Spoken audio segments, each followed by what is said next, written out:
Hello दोस्तों, स्वागत है आपका अपने YouTube चैनल PS एकेडमी 11-19 में। आप सभी को मेरा राम राम और मेरा नमस्ते। तो आज हम लोग क्या पढ़ेंगे? क्रिया का पार्ट नंबर 3 पढ़ेंगे। ठीक है, क्रिया की आज कौन सी क्लास है? तीसरी क्लास है। तो हमने 2 क्लासेस पहले आपको करा रखी हैं। तो सबसे पहले आपने अगर वो 2 क्लासेस नहीं देखी हैं तो सबसे पहले उन क्लासेस को देखिएगा, फिर इस क्लास में आइएगा तो आपको ज़्यादा समझ में आएगा। ठीक है, अब देखते हैं इस क्लास को।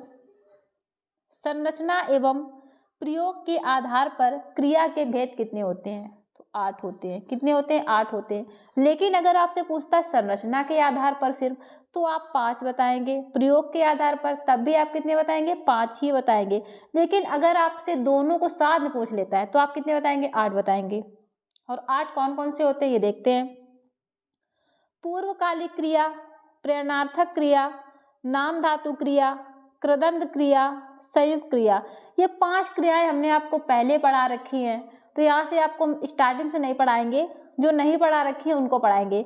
ठीक है, सहायक क्रिया नंबर 6 पर आती है। तो नंबर 6 को हमने नहीं पढ़ा था, तो यहाँ पर हम क्या पढ़ेंगे? सहायक क्रिया को सबसे पहले पढ़ेंगे। तो देखते हैं सहायक क्रिया क्या होती है। वह क्रिया जो मुख्य क्रिया की सहायता करती है तो क्या कहलाती है? सहायक क्रिया कहलाती है। जैसे कि वह खाना खाता है, तो यहाँ पर खाना क्या हो जाएगा? मुख्य क्रिया हो जाएगी, लेकिन ता है क्या है? सहायक क्रिया हो जाएगी। ठीक है, वह बाजार जा रहा था, तो जाना क्या है? मुख्य क्रिया, रहा था सहायक क्रिया। तो ये होती है आपकी सहायक क्रिया।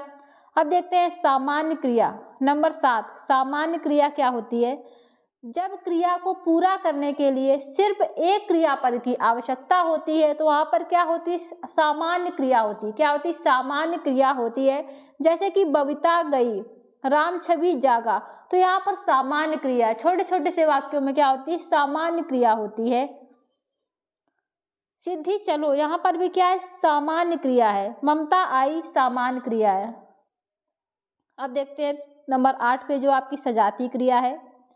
सजाती क्रिया क्या होती है? जब एक क्रिया शब्द को 2 रूपों में लिखा जाए तो वहां पर क्या होती है? सजाती क्रिया होती है। जैसे कि एग्जाम्पल से देखते हैं। उन्होंने ऊंची चढ़ाई चढ़ी, उन्होंने ऊंची चढ़ाई चढ़ी। तो यहाँ पर क्या हो गए?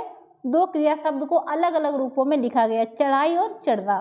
चढ़ाई चढ़ी। ठीक है, लड़की अच्छी चाल चलती है, चाल चलती है। महाराणा प्रताप जी ने बहुत लड़ाइयाँ लड़ी, लड़ाइयाँ लड़ी। हमने खाना खाया, खाना खाया।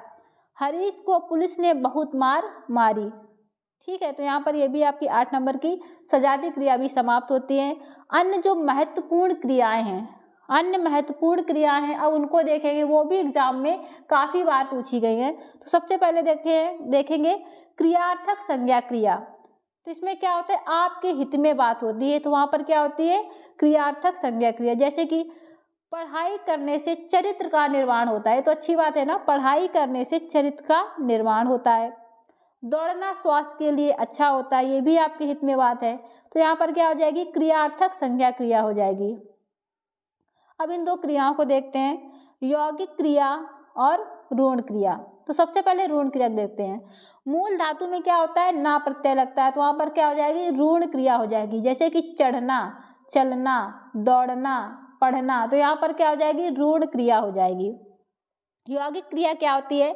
मूल धातु में यहाँ पर ना प्रत्यय नहीं होता है, अन्य कोई प्रत्यय हो सकता है लेकिन ना प्रत्यय नहीं होगा।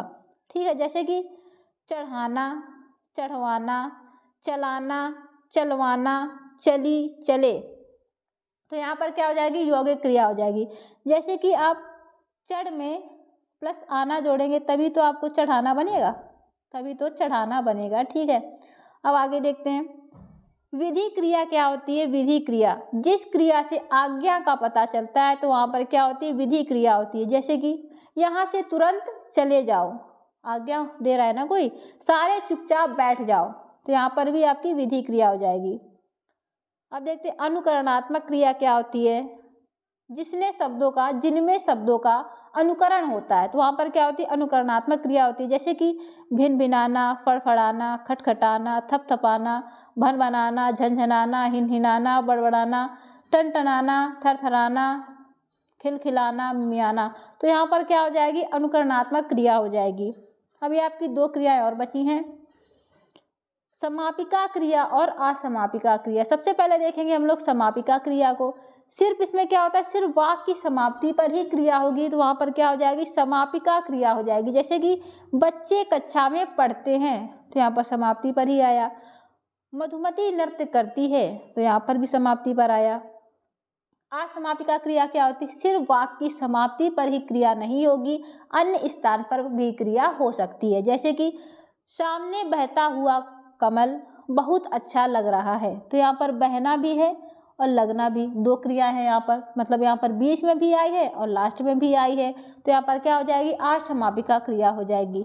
दूसरा एग्जाम्पल क्या है, मैं अध्यापक से मिलकर अभी लौटा हूँ, तो मिलना और लौटना, तो यहाँ पर बीच में भी आई है और लास्ट में भी आई है, तो यहाँ पर क्या हो जाएगी, असमापिका क्रिया हो जाएगी। ये 3 पॉइंट्स हमने जो आपको पहले बता रखे हैं वो उनको यहाँ पर लिखा है दोबारा से। तो देखते हैं यहाँ पर, प्रयोग के आधार पर क्रिया के भेद कितने होते हैं, 5 होते हैं। संरचना के आधार पर क्रिया के भेद कितने होते हैं, 5 होते हैं। संरचना एवं प्रयोग के आधार पर क्रिया के भेद कितने होते हैं, 8 होते हैं। तो यहाँ पर आपकी क्लास समाप्त होती है। अगर आपको क्लास अच्छी लगती है साथियों, तो प्लीज़ साथियों चैनल को सब्सक्राइब, लाइक, शेयर ज़रूर करिएगा। जय हिंद साथियों।